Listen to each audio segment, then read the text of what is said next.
안녕하십니까, 지천태입니다. 이번 시간에는 지난번에 만수의 흐름을 설명하기 위해서 약간 소홀하게 다루었던 부분, 요 경응에 대해서 좀 알아보고, 그리고 그 그러면 이 경응까지 나왔으니까 그 당시에 한양의 위치가 어떻게 되는가, 그 부분을 알아보고요. 또 우리가 여러 가지 지명의 위치, 연고탑이라든지 기타 지명의 위치를 통해서 흥경과 심양이 어디인가, 그거에 대해서 한번 알아보도록 하겠습니다. 우선 저번에 이 백두산이 알타에 있습니다. 그 부분을 증명하기 위해서 이 만수는 두만간을 말하는 것입니다. 만수의 이 흐름을 설명하느라 이쪽 경응 부분에 대해서 좀 소홀했습니다. 그래서 이 경응과 관련된 지명에 대해서 한번 설명해 보겠습니다.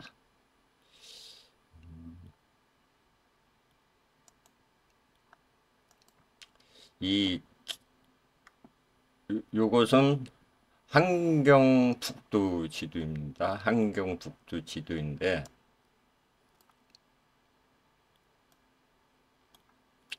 이 지도를 보시면 여기 아산이 있고 그 밑에 무의가 있고 여기가 팔찌가 있다고 합니다. 그래서 8개의 연못이 있다.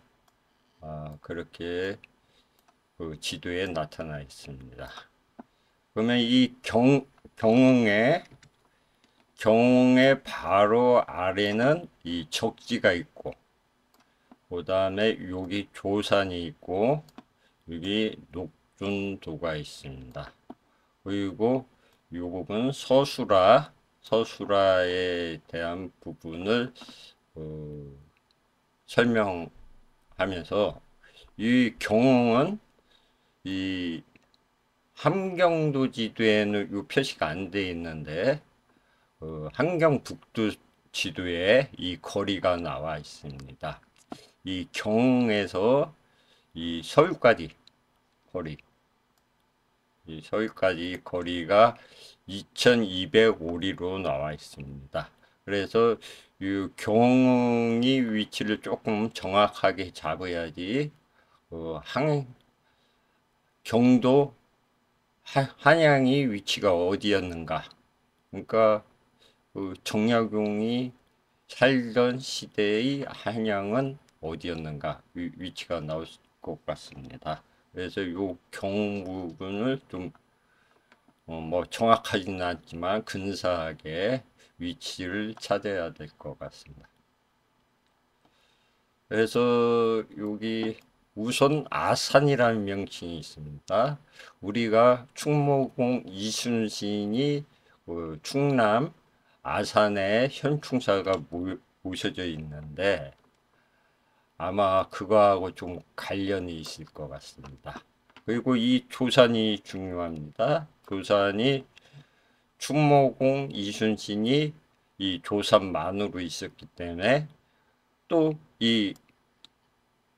이거 녹동주에 충무공 그 기념비가 있다고 합니다. 비석이 있다고 하고요.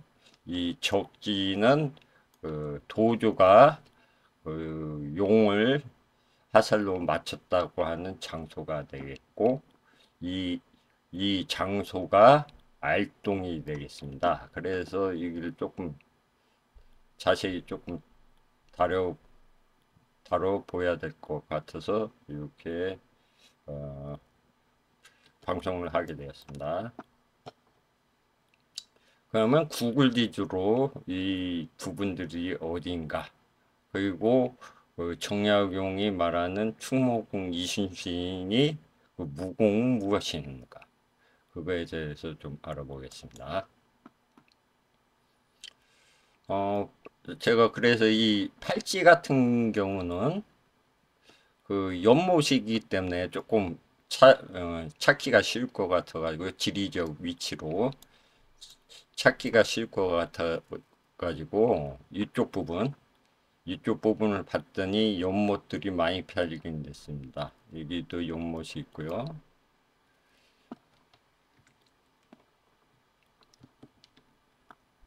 여기도 연못이 있고요. 연못이 여러 군데가 있더라고요. 여기도 있고 또 여기도 연못이 있고 여기도 연못이 있고 한 8개도 더 넘습니다. 제가 봤을 때. 그래서 아, 여기가 팔찌겠구나. 그러면 이 팔찌를 경계로 이 윗부분이 연고탑 관할이 된다고 합니다. 팔찌를 경계로 이쪽 부분이 연곡탑이 경계가 되고 연곡탑이 관할하는 남쪽 경계가 된다고 합니다. 그리고 이 경흥은 그 알동이라고 하는데 그 용비어천가의 그 목조 이쪽 사대조와 관련된 지명이라 여기를 다뤄야 될 것 같아가지고 다뤄봤습니다. 여기는 녹돈도에서 북으로 56리 30km 지점에 있다고 합니다. 그래서 이 적지에서 물을 받는다 이렇게 적혀 있습니다. 그래서 제가 여기 밑에 호수가 하나 있기 때문에 이 호수에서 이 물이 이쪽으로 가는가를 확인했더니 이쪽으로 가더라고요. 그래서 그 정약용이 대동수경에 나온 적지가 여기겠구나 그렇게 판단을 하게 됐습니다. 그리고 요거에 의해서 경흥이라는 것은 솔직히 말하면 우리가 개념을 익히자고 해야 됩니다. 요 교양시 하나가 경흥이 아니라 여기에서 이렇게 포함된 이 부분을 경흥이라 하고 그 경흥이라 하고 여기에 어떤 중심가 그러니까 경부가 있는 위치가 경이지 요게 좁은 이 부분만을 경이다 이렇게 생각하면 안 될 것 같습니다. 경이 관할하는 이 부분이 경이다. 근데 거기에 경부는 구체적으로 어디 있었다 이렇게 판단을 해야 될 것 같습니다. 그래서 제가 조양시로 경을 잡았습니다. 정종이 요 적지비를 제작하고 말하길 나의 선조 도조왕이 경흥이 만덕산 아래 기거한 적이 있다. 즉 알동이다. 이런 말을 했다고 합니다.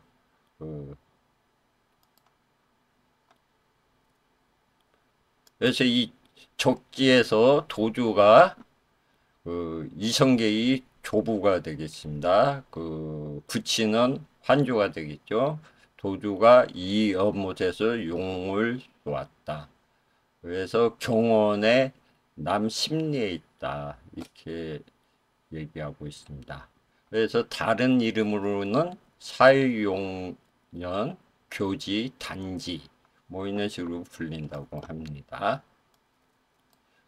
근데 여기 요게 녹동주가 여기에서 좀 분광하기가 좀 애매했습니다. 왜 그러냐면 이쪽이 강이 하구인데 이쪽에서도 강물이 나올 수 있고 이쪽에서도 강물이 빠질 가능성이 있어서 처음에 제가 판단하기에는 이 부분이 아닌가 지금 물에 잠겨 가지고 이 부분일까 이렇게 생각을 했는데 그렇게 생각하지 않고 한 요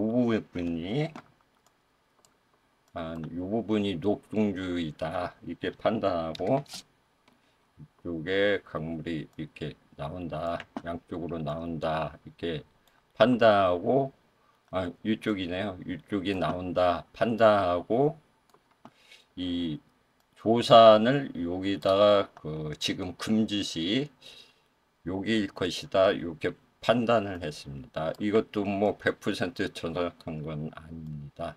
그래서 이 조산의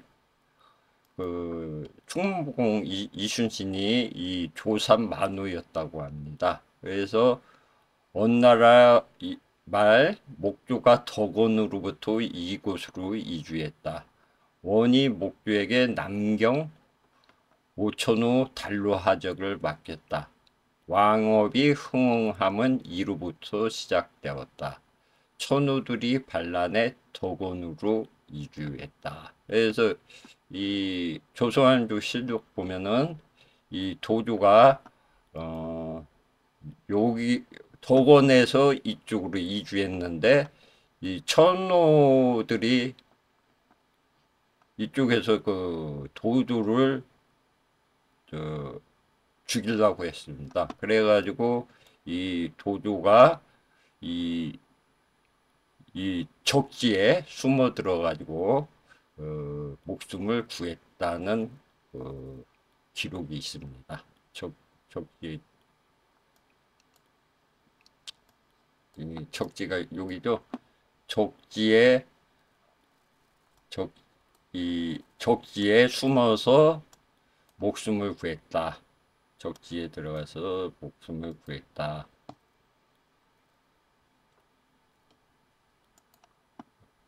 그래서 천호는 무엇이냐면 말을 관리하는 지책이랍니다. 말을 그래서 이끌고 관리하는 지책이 천호들이 하는 직책이라고 합니다. 그러면 경흥에서 여기까지 왔다가 여기가 알동이 되는데 그런 봉병을 당해서 다시 덕원으로 갔다고 하는데 그 덕원은 이 기록상 여기로 되어 있습니다. 덕원이 요 파밀공원에서 제일 밑에 도시가 안변으로 기록되어 있고요. 지도상 그 위에가 덕원입니다. 이 덕원에서 처음에 알동으로 갔다가 그 천우들이 이 도두를 죽이려 해서 반란이 일으킨 거죠. 그래서 다시 덕원으로 왔다. 그런 뜻이 되겠습니다. 그러면 이게 조산이 충무공이 이 조선 만우였고 어떤 일화에 의해서 이 녹동주에 충무공이 정승대가 있다고 합니다. 그래서 이 만력 15년, 조선 20년 충무공 이순신을 조산만으로 임명했다. 적을 여기서 격파하였다. 충무공 행육의 만력병인 공을 조산만으로 임명하고 정해년 녹둔도 둔정관을 겸하게 하였다고 합니다. 그래서 그 내용, 이게 정승대가 어떻게 세워졌는지 그거에 대해서 정약용 선생이 소개하는 글이 있었습니다. 그래서 제가 그 부분을 좀 살펴보도록 하겠습니다. 그래서 이 정약용이 대동수경에 이렇게 지금 이렇게 보시는 것 같이 이렇게 기록되어 있습니다. 그래서 제가 한번 번역을 해봤습니다. 또 경홍부지에 따르면 녹동교는 일명 사참하이다. 부위 남 56리 두만강이 바다로 들어가는 곳에 있다. 정해년에 조산만호 이순신이 둔전을 관리를 겸하였다. 가을에 버니수장, 앙리옹계, 사송화 등이 호위 무리를 추도에 불러 모았다. 먼저 기병이 목책을 에워싸고 따르는 병사들이 대거 노락질하였다. 수호장, 오영 등이 전사하였다. 이경로, 이순신은 죽기로 싸워 목숨을 구하였다. 앙리옹계는 해자를 밟고 침입했다. 별장, 이몽서가 화살 한 발을 발사하여 적들이 모두 해산하였다. 이순신이 적의 흥미를 격파하였다. 그 후 충무공이 오세손, 이강창이 노돈도에 비를 세웠다. 혼문관 제학 조명정이 그 비에 응각을 하였다. 대략해서 말하면 만력 정해년 번호가 녹둔보 목측을 포위하였으나 공이 등진북 삼리, 근방이 높은 봉우리에서 방어하였다. 적이 행루에 기병을 매복하여 해가 저물 때 저지하여 돌아갔다. 포를 쏘고 북을 울려 물리치었다. 살상이 많았다. 적이 크게 두려워했다. 다시는 감히 가까우지 못했다. 후인이 그 봉우리를 말하길 정승대라고 말한다. 이런 비문인 내용이 있다고 합니다. 저는 요 조선만우 이순신이 그 정승대 기념비가 있어서 혹시나 명량해전, 노량해전이 그 격정지, 임진왜란이 그 격정지 내용이 근거가 어디 좀 나올 수 있을까 기대를 했는데 요게 다입니다. 정약용이 기록한 것은 이 만수가 빠지는 이 녹둔주에 정승대라는 충무공 이순신이 비가 있었는데 그 충무공 이순신은 조선만우였다. 근데 그 번우라는 것은 여진 쪽을 말하는 것입니다. 크게 싸워서 이겨가지고 기념비가 오대손이 그 기념비를 세웠다. 이게 끝이더라고요. 참 이상한 설명입니다.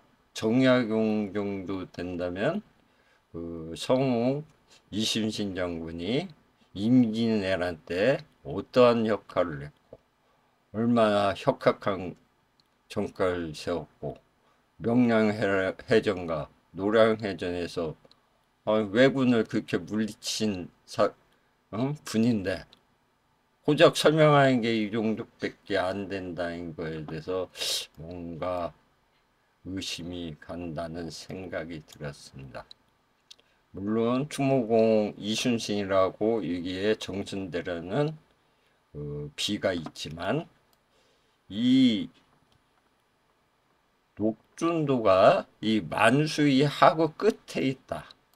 그리고 여기가 알동이다. 알동은 알산이 동을 말하는 동뚝 지역을 말하는 것입니다. 이 알산이 정체가 드러날 수 있다. 또 하나는 만수의 위치가 알려줄 수 있다. 그래서 어떤 그런 과장된 그런 내용을 거북선으로 뭐 해가지고 저기 왜군을 물려댔다 이렇게 했을까. 하여튼간 의심스러운 부분이 많다.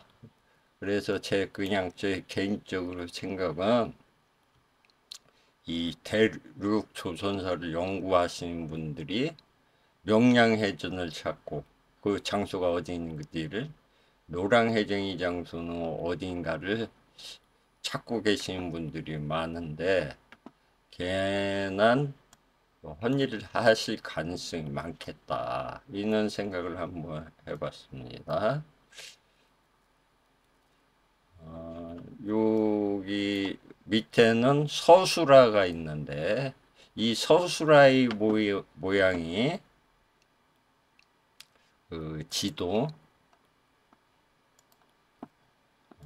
이 부분하고 거의 비슷합니다. 이게 이 서술화의 모형이 이렇게 비슷하기 때문에 조금 이 부분은 찾기가 조금 수월했습니다. 이 서술화의 모양이 좀 특이하기 때문에 이 구글 지도에서 이 부분, 이 부분이 서술화이다. 이 부분은 약간 그 찾기가 좀 쉬웠다. 는 말씀을 드리겠습니다. 그러면 우리가 경웅이 위치를 찾았기 때문에 경웅은 서울과의 거리가 2200오리이다. 그러니까 1191km가 됩니다.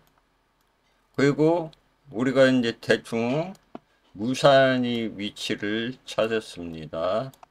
이 무산 같은 경우는 서울과의 거리가 1900리라고 이렇게 적혀 있습니다. 그렇기 때문에 우리가 이제 이걸 이제 뭐 근접하게 재는 건데, 무산이라면 이 카라크롬에서 재는 게 아니라 이 경계가 있을 거 아닙니까? 무산이라는 게 이렇게 큰 경계고, 여기 어디 있습니까? 이 경이라고 해도 요 점이 아니라 이 경의 어떤 그 영역 경계가 있을 거 아닙니까? 여기서의 거리가 저 서울과의 거리, 한양과의 거리가 이렇게 될 것이다. 그렇게만 예측을 하고 근접한 값에 의해서 한양이 나올 것으로 보입니다. 마찬가지로 이 서안이 한양이다 하면 서안도 이 점이 아니라 이렇게 경계가 있을 것입니다. 그 서안이 범위 안에 그런 걸 감안해서 이 결과치를 한번 보시면 되겠습니다. 그러면 이 카라코rum과 그 무산이라고 추측되는 곳이 1900리, 키로수는 1226km입니다. 제가 이걸 이제 미리 선을 그어놨습니다. 그래서 그리고 이 거리 표식에도 지금 이 고도가 이렇게 올라가고 내려가고 하면 이 키로수가 늘어나게 되어 있습니다. 그런 걸 감안해서 이걸 보셔야 될 것입니다. 더 늘어납니다. 이 거리는 직선이 아니기 때문에. 그런데 또 하나 고려할 것은 그 당시에 그 옛날 사람들이 이 거리를 리를 어떻게 측정했냐, 그것도 생각을 해봐야 될 것입니다. 그래서 그 옛날 사람들도 이렇게 길을 돌아간다든지 뭐 이런 것으로 측정하지 않았겠는가. 그래서 뭐 정확하게 일치한다고 생각은 하면 안 될 것 같습니다. 그냥 참고적으로 거의 근사치를 보고 이 한양이 어디였는가, 여기서부터 시작해 보겠습니다. 점 찍은 곳부터 여기를 보시면 1416km가 나왔습니다. 1416km가 나왔는데 원래 무산까지 거리는 1026km라고 나왔습니다.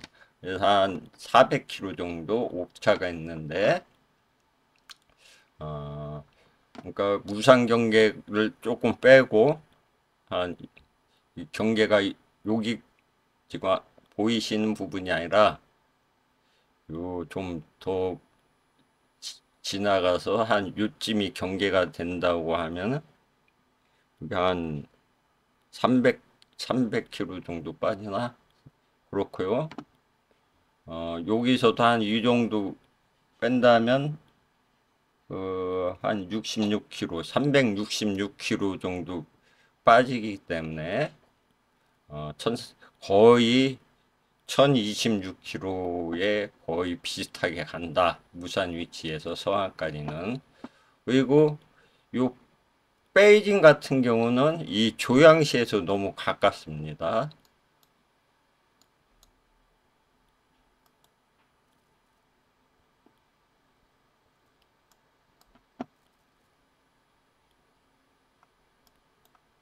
이 베이징 같은 경우는 이 서안서부터 한번 재보면 거리가 1263km가 나왔습니다. 여기가 약간 평지가 조금 더 많아서 근접하게 나온 것 같습니다. 평지가 이렇게 많아가지고 그러면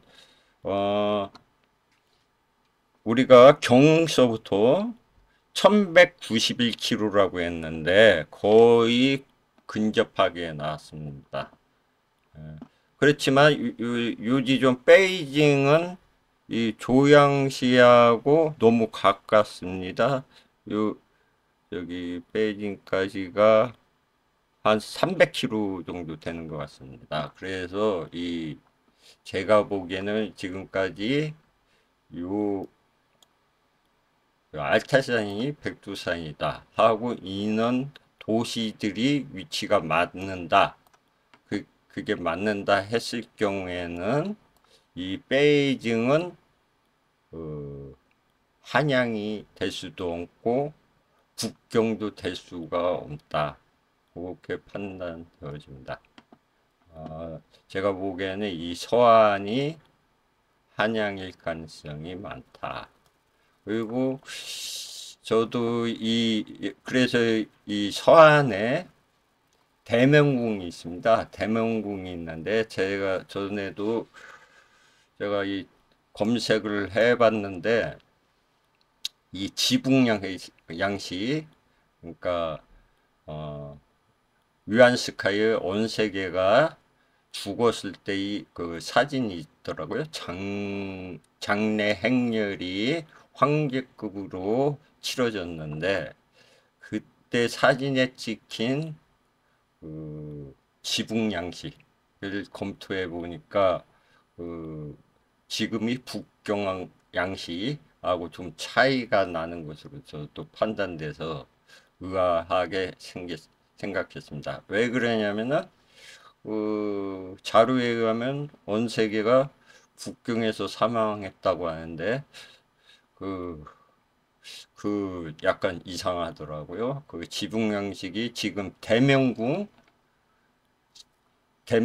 모형이 있는데 그 지붕 양식하고 거의 비슷했습니다. 그래서 저도 이게 굉장히 궁금했었는데 그리고 또 그 원세계가 죽을 때 우리 그 경복궁 앞에 그, 일제히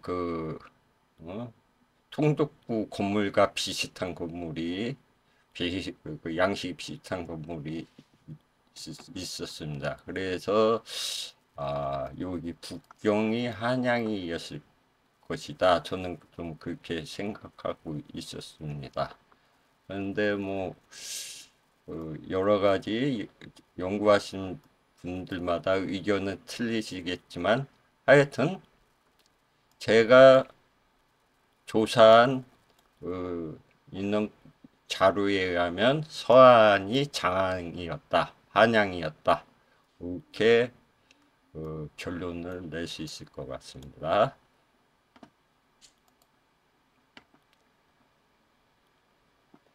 두 번째, 우리가 이제 이 발해의 수도, 이 무산이 발해의 중경이었다.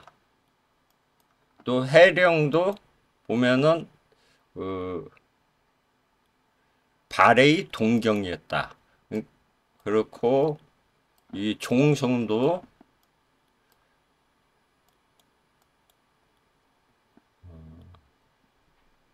발해의 동경이었다. 이렇게 기록이 됐는데, 그러니까 이 해령과 종성을 아우르는 곳에 발해의 동경이 있었다. 이렇게 볼 수가 있겠습니다. 결론적으로는 또 이 무산은 발해의 첫 번째 수도 동모상이 되겠습니다. 무산은. 그런데 우리가 이제 용, 발해의 상경 용천부를 모르는데, 여기서 이제 이 정약용이 대동수경에 흥경하고 심양이 이 백두산이 물에서 나온다. 받는다. 그 내용이 있습니다. 흥경내의 물은 백두산에서 공급받는다. 연고탑과의 거리는 600리다. 흥경이 그렇다는 것입니다. 그래서 연고탑이 거리가 600리가 된다. 그러니까 심양하고 흥경은 다 이 백두산이 물을 공급받는데, 심양은 남쪽에서 백두산이 물을 많이 받고, 흥경 내에는 백두산 물을 공급을 받는다.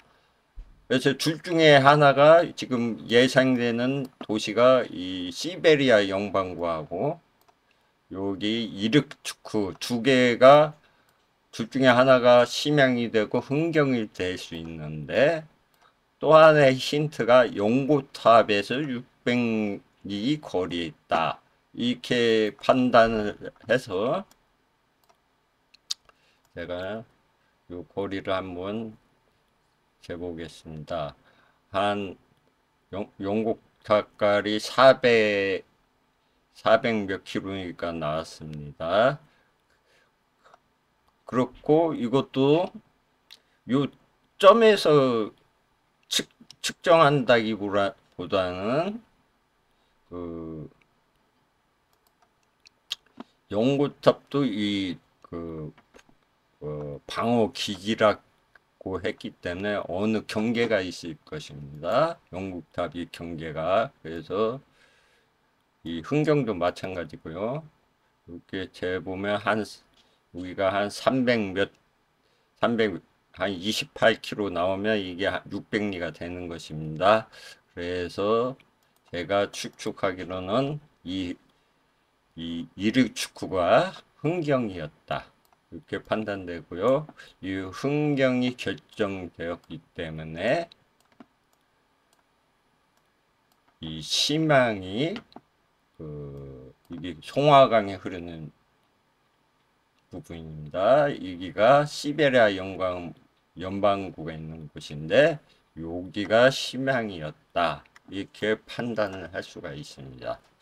그래서 제가 이 흥경에 대해서 흥경이 유래돼서 한번 찾아봤습니다. 그래서 이 흥경이 어떻게 해서 생긴 것인가, 이걸 한번 찾아봤습니다. 그래서 이 흥경 같은 경우는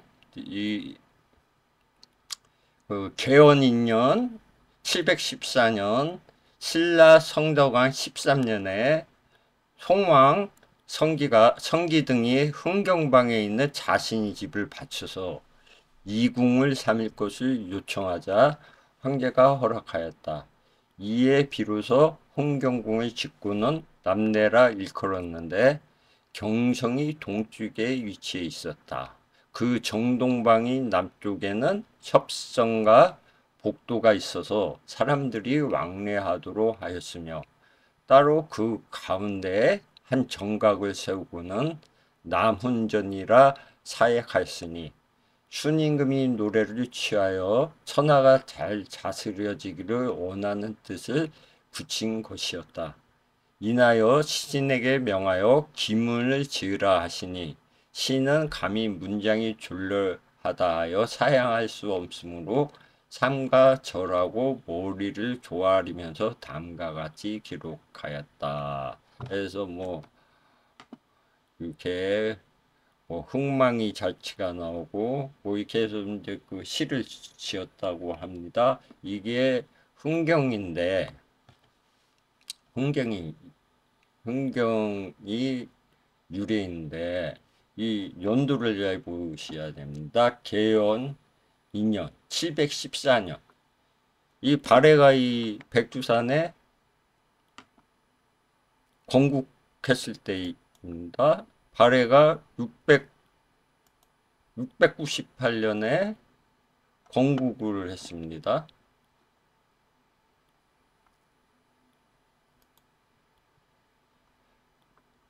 이 다음을 읽어보면 신이 상가 보건대 황제파께서는 상성이 작품을 나타났었으며 이 황제폐하라고 했습니다. 이 송왕이 송나라 왕기가 궁궐을 지어서 바치면서 이 황제폐하에게 바쳤습니다. 근데 이 큰 방에는 발해밖에 없습니다. 발해가 건국하고 있었습니다.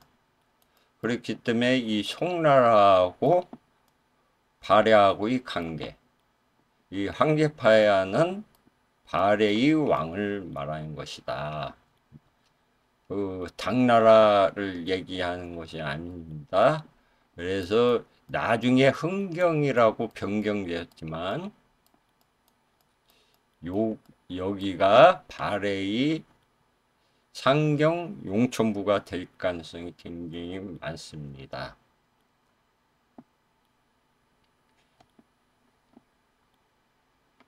600 지금 714년이라고 했기 때문에 여기에 지금 발해가 건국되어 있는 상태이고 송나라 왕이 이것을 바친 거였습니다. 송왕, 성기 등이 흥경방을 바쳐서 그러니까 지금 우리가 이 백두산에서 발해의 첫 번째 건국지 중경과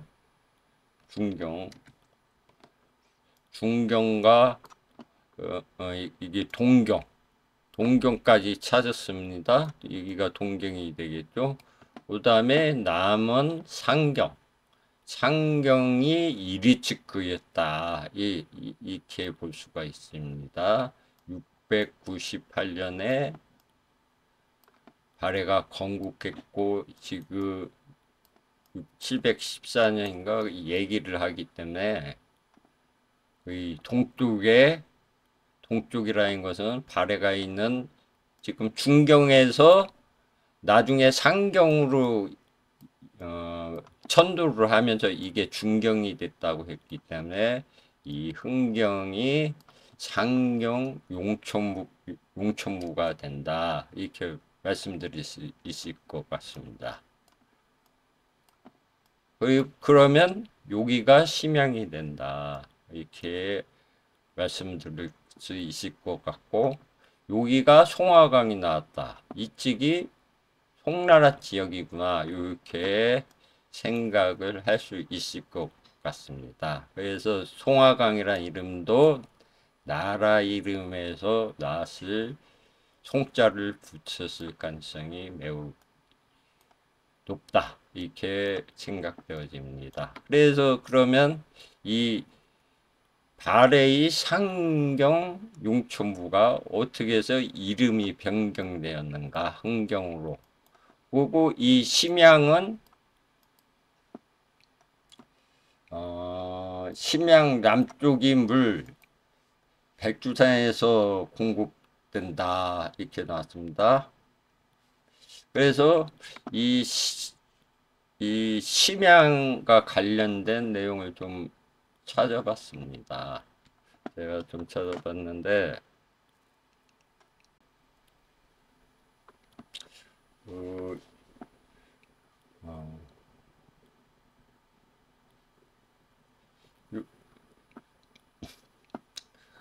제가 찾아본 내용 중에서 이 내용이 있습니다.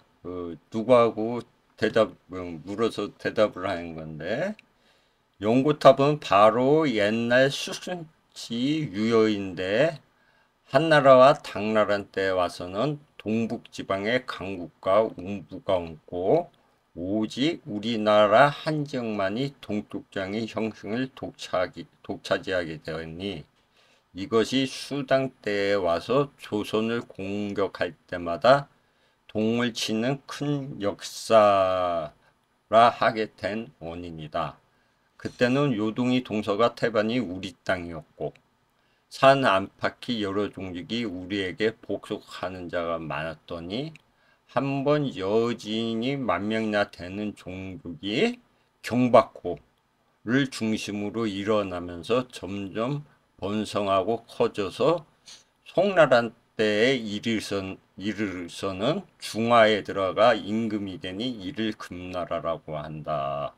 이렇게 됐습니다. 이 경박호가 바이칼 호수입니다. 이번에 우리가 지명을 찾았듯이 이 부분이 바이칼 호수입니다.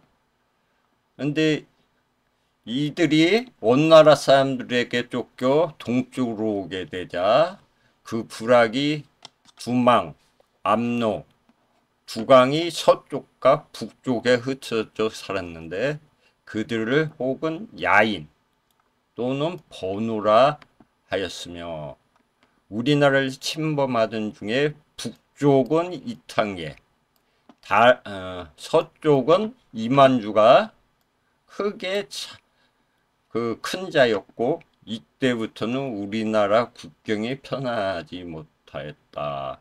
이렇게 기록이 있습니다. 그래서 이 경박호에서 그 큰 종족이 건주이라고 하고 그러니까 나머지 종족을 통속했다고 합니다. 건주이가 이 건주이가 이렇게 커진 곳이 경박호 부근입니다. 그래서 이 여진들이 많이 민폐를 끼치고 다녀서 그러니까 지금 폐사군이 그들이 피해를 많이 받으니 이것이 폐사군이 패하게 된 원인이다. 이렇게 말하고 있습니다. 홍타시 이후에 와서는 병력이 더욱 날로 강성하여져서 그 세력으로 북상하여 개헌으로부터 심양을 평정하고 동쪽으로 내려와 요양을 차지하였다. 그러자 심양을 성경이라 하고 아까 찾은 심양을 나중에 이들이 차지하면서 성경이라고 했다고 합니다. 요양을 금나라의 동경이라 하고 건주를 흥경이라고 했다. 그러니까 이 흥경이 발의 상경이 흥경이 되는 내용이 되겠습니다. 그렇고 여기가 건주다. 그래서 용곱자 서쪽을 모두 점령하여 소유하였다. 우리가 용곱잡을 찾았으니까 이렇게 알 수가 있는 것입니다. 충정 말년에는 영경에 들어가 임금이 되었다. 아직 영경은 정확하게 그 위치를 모르겠습니다. 이 내용은 저기 어디서 나온 그런가 하면은 이 내용은 그렇다 용구탑은 바로 옛날 수신지 유언인데 고전변에서 연횡로 천지 몽경당 일사 제4편 자금세수로에 나오는 것입니다. 그래서 우리가 저번에 지난번에 이 영구탑의 위치를 찾았기 때문에 흥경이 어디고 심양이 어디고 심양이 나중에 성경으로 변했고 이런 관계를 알 수가 있는 것입니다. 그런데 이 심양과 관련해서는 이 심양왕이 고려의 사람들이 이 심양이 왕을 했다는 것입니다.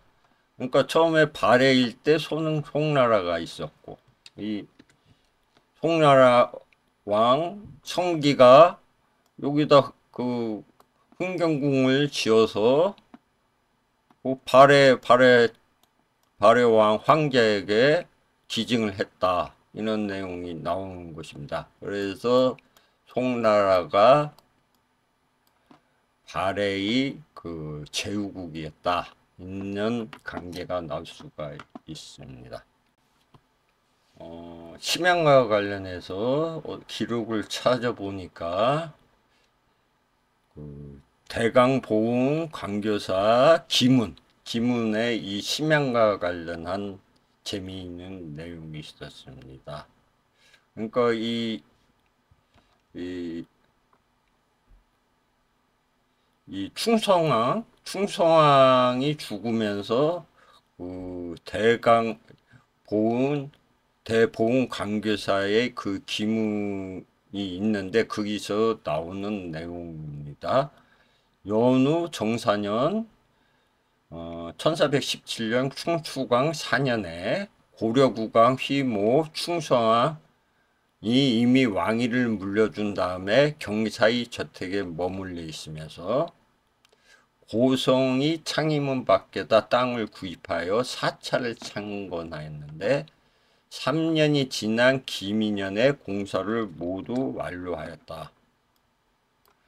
그리하여 불상을 봉하고 승려가 거처할 곳을 비롯해 제를 올리고 법회를 열 때 도구 등을 필요한 모든 것이 갖추어지자 사찰 이름을 대보응 광교사라 내걸었다. 그리고는 전당이 행상인에게 명하여 천태교의 강식을 펴게 하였다. 얼마 지나지 않아 상인이 다시 산으로 돌아갔으며 이듬해에 화엄계의 대사 진공을 초빙하여 사찰이 이를 주지하게 하였다. 그런데 그로부터 얼마 뒤에 왕이 황제의 명을 받고서 강남으로 향을 받들고 가기도 하고 서역으로 불법을 구하러 가기도 하는 등 편히 거처할 길이 없었다. 태정 우7년 경사에 세상을 떠났다. 그래서 세상을 떠났다는 것입니다. 그리고 진공도 바로 그 뒤를 이어서 입적하였으므로 그 무리가 그대로 사찰에 거주하였으나 모두 일이 이 때문에 흐지부지 되고 말았다. 그래서 금상이라는 것은 온순제를 말하는 것입니다. 이 즉위한해 3월에 현재의 고려 국왕과 심왕이 부왕이 유명에 따라 본국이 천채사 주지 영흥사 중대강 장군 특사 전해영 통지 견해 삼장법사 성공을 불러서 그 사찰을 주지하게 하였다. 그러다 성공이 나에게 말하기를 그대는 여기에 오래 거주한 사람이니 사찰이 내게 대해 잘 알고 있을 것이다. 나를 위해 기문을 지어주지 않겠는가. 내가 생각건대 선왕 원세조라고 말합니다. 원세조가 쿠블라이 칸입니다. 그러니까 세왕이 외손이로, 그러니까 충성왕은 원세조의 외손이었다. 좌우에서 모시면서 천자의 응충을 입었을 뿐만 아니라 대적 말년에는 난리를 평정하는 데 참여하여 제실에 큰 공을 세웠다. 그럼에도 불구하고 겨우 중령인 나이에 이르러 왕작을 헌신짝 벗어버리듯 내팽개치고 불교에 온통 마음을 쏟았는데 불탑을 세우고 불상을 조성하고 불경을 보시하고 불궁을 올리고 불승을 공양한 일이 이루 헤아릴 수 없을 정도로 많았다.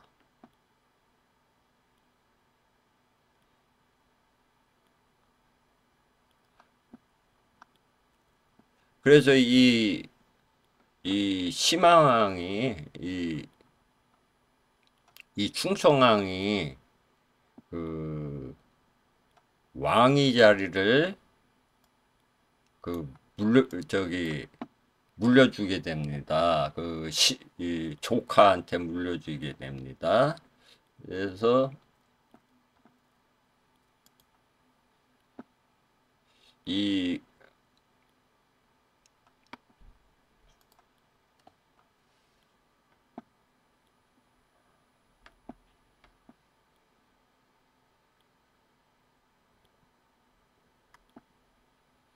그래서 요 기문에 그 충성왕의 내용에 대해서 이렇게 설명하는데 그 밑에 이제 그 주가 있는데 이 관계 여기서 국왕이라고 하는 건 고려왕을 말하는 겁니다.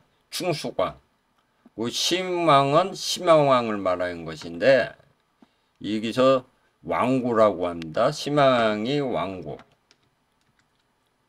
심양이 왕고인데 충성왕이 원래 심양이었다. 그런데 조카 왕고에게 그 왕위 자리를 물려주었다. 근데 이게 고려왕과 지금 고려왕과 이 왕고 조카 왕고가 여기 지금 와 있는 것입니다. 여기에 와 있는 것입니다. 근데 이 자기 아들은 고려왕이고 그 아버지는 심한이었다 이겁니다. 그런데 그 자리를 조카 왕고에게 심한 자리를 물려줬다. 이런 관계입니다. 지금 나오는 관계가. 그러면 이 원나라는 누구냐 이겁니다. 원무종은 누구냐. 이 두 개의 왕을 다 한 명과 관련된 장자는 고려왕, 본인은 시방에 있다가 조카 왕구에게 왕자리를 물려주고 자기는 이 불교에 정진을 했다. 이런 뜻이 되겠습니다. 그러면 이 원나라가 우리가 알고 있기는 몽골이다. 이렇게 알고 있는데 그렇지가 않습니다. 이 몽골에 대해서 이 기록이 있어서 찾아봤습니다. 몽경장 일사의 자금세출 중에서 강희 말년에는 가장 큰 걱정거리가 흑룡강 이북이 몽고였기 때문에 배도납 장군을 더 설치했다고 하나 그 본부가 있었던 지방은 자세히 알지 못한다. 그러나 홍동 사이에 있었을 듯하다. 여기서 몽고가 나왔습니다. 몽고. 강희 말년에 큰 걱정거리는 나선과의 정벌. 흑룡강 이북에서 나선은 러시아.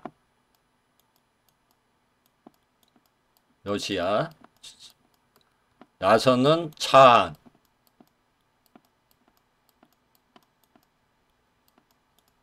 앙리사, 아라사 이렇게 불리는 게 몽고라는 것입니다. 원나라가 몽고가 아니라 원이 몽고가 아니라 러시아가 몽고였다는 것입니다. 그래서 여기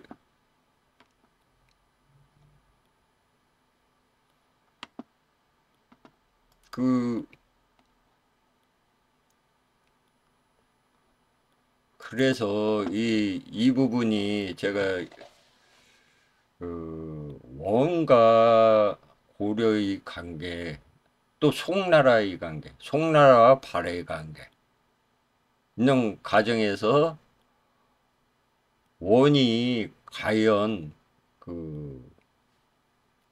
우리가 말하는 고려와 그렇게 대립관계였냐 아닐 것이다. 이것도 역사 조작에 의해서 우리들에게 우리 조상인 원나라를 마치 몽고의 치 이런 걸로 조작을 해가지고 뭐 혼동을 주는 것이 아닌가 이렇게 생각하게 만드는 부분이었습니다. 그래서 정리해 보면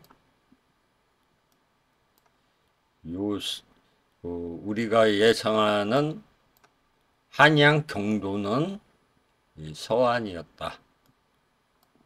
또 이 흥경이 발해의 상경 용천부였는데 나중에 여진인들이 차지하면서 흥경이라고 하였다. 그리고 이 심양은 송나라의 땅이었는데 송나라는 발해의 속국이었고 제후국이었는데 나중에 여진인들이 차지하면서 성경으로 이름이 변경되었고 이 경박 그러니까 흥경 이 부분이 건주의가 있었다. 여기가 건주의가 됩니다. 건주가 되고 태조 이성계가 이쪽 건주 지방에 해동청을 설치하게 됩니다. 나중에 여기까지 이성계가 이쪽까지 아울러서 해동청도 설치하고 건주이 뭐 삼만이 이렇게 설치하게 되는 것입니다. 그래서 그 여진 건주이가 금나라를 세울 때는 서쪽과 압록강의 서쪽과 두만강의 북쪽에서 상당한 세력이 형성돼서 이쪽이 패사군이 되었다. 지난번에 강계, 영계 이렇게 했는데 이쪽 부분이 패사군이 되었다. 이런 설명이 지금 이렇게 되었다는 것을 알 수가 있습니다.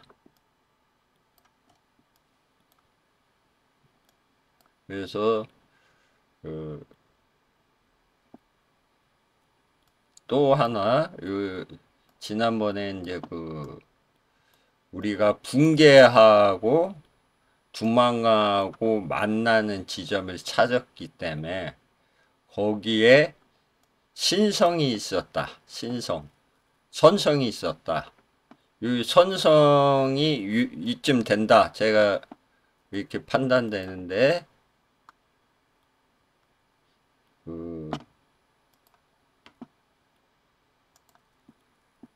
이 사진을 보면 이게 이제 얘 고성이 되겠죠. 발의 고성이 될 가능성이 많습니다. 그래서 이렇게 보시면 이 성이 옅터 같은 게 지금 나오고 있습니다. 그래서 이런 데서 사진을 찍은 걸 보면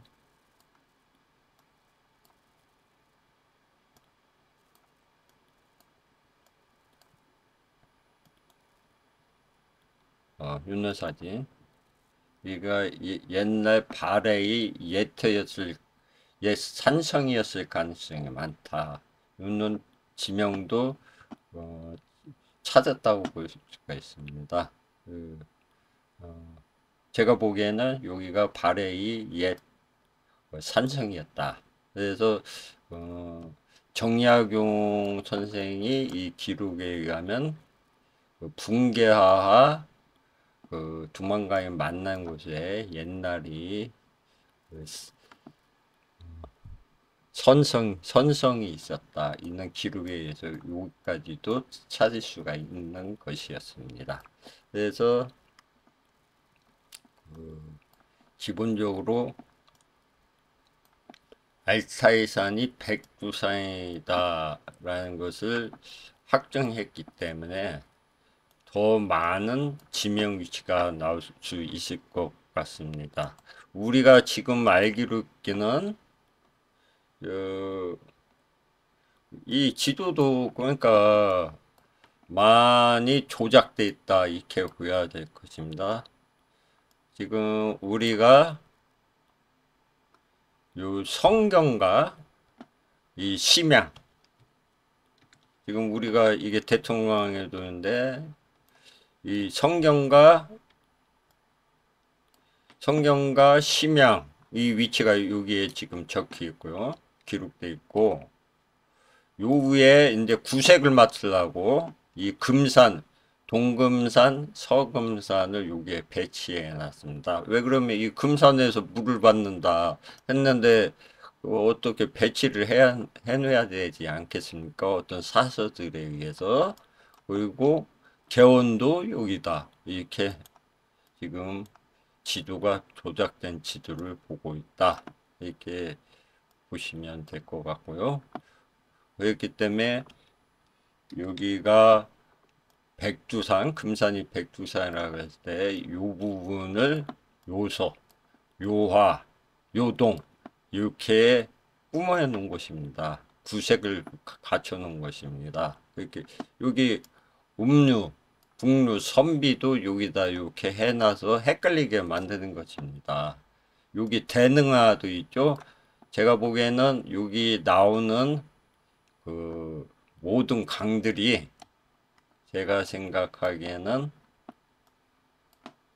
이쪽에 나온다. 이쪽 백두산 서쪽에서 나와야 될 강들을 대능화라든지 뭐 이런 것을 이 백두산 서쪽에 그러니까 이쪽 부분에서 나와야 될 대능화 같은 걸 저기다 그려놓은 것이다. 흥경도 여기, 심양도 여기 있는 것을 지금 여기다 배치해놨다. 물론 영경도 지금 못 찾았지만 한 이 근방에 있을 것이라 생각해 봅니다. 여기가 성경이 났고 여기가 북경을 연도라고 했으니까 위치상으로는 여기 어디쯤에 영경이 있을 것으로 판단됩니다. 네, 오늘은 여기까지 하겠습니다. 감사합니다.